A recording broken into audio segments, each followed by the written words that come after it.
Goeiemôre. Weer eens is dit so groot voorreg om u te groet. En kom ons gee net die Here die eer en ons gee hom 'n lofoffer vandag in danksegging vir hierdie lieflike dag wat hy vir jou en vir my geskep het. En ons weer kan saam vergader om die woord van die Here. Die opskrif van my boodskap is Jesus skryf in die grond. Die gedeelte waaruit dit kom is Johannes 8 vers 1 tot 10. En hierdie gedeelte handel oor 'n vrou wat oorspel gepleeg het. Die Fariseërs bring haar na Jesus toe. Maar om hierdie waarheid te ervaar, wat hy in die grond geskryf het en hoekom hy dit gedoen het, moet ons terugkeer na die vorige dag, by die laaste dag van die fees. Daar het Jesus gespreek en gesê, as enige iemand dors het, laat hom by my kom drink, want vir hom wat glo en vertrou in my, uit so 'n persoon se hart, se binneste, sal die strome van lewende water uitvloei. Natuurlik almal wat daar was en toe die Fariseërs hierdie woorde hoor, het hulle kwaad geword en gevoel hulle was voor die Jode beledig en daarom Jesus se woorde streng afgekeer. Die volgende oggend bring hierdie Fariseërs 'n vrou wat oorspel gepleeg het na hom toe en hulle wil vir Jesus in stryk stel omdat die wet van Moses sê sulkes moet tot die dood gestenig word. Jesus kyk hulle, sê nie 'n woord nie, skryf in die grond met sy vinger. Met dit in gedagte moet ons kyk na 'n belofte van God.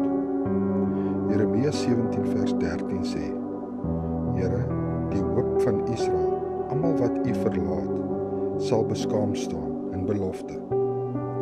Ja, wie van my, God af wegdraai, sal in die grond geskryf word, omdat hulle die fontein van lewende water, die Here, verlaat het. Kan jy sien, Jesus het dalk juis hierdie Fariseërs se name in die grond geskryf. Hulle wat vol verkeerde optrede, hulle wat selfs die wet nie kon onderhou nie, maar om hom te probeer vang deur hierdie vrou na hom te bring. Onthou net, Jesus het voor die tyd geweet wat hulle optrede was.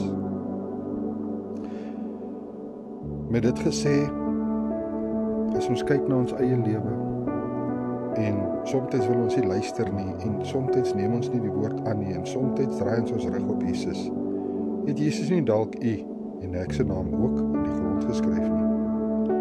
Harde woorde vanoggend, maar laat dit u nader bring aan Jesus, bely u sonde, en doen dit nie meer nie, net soos Jesus vir hierdie vrou gesê het.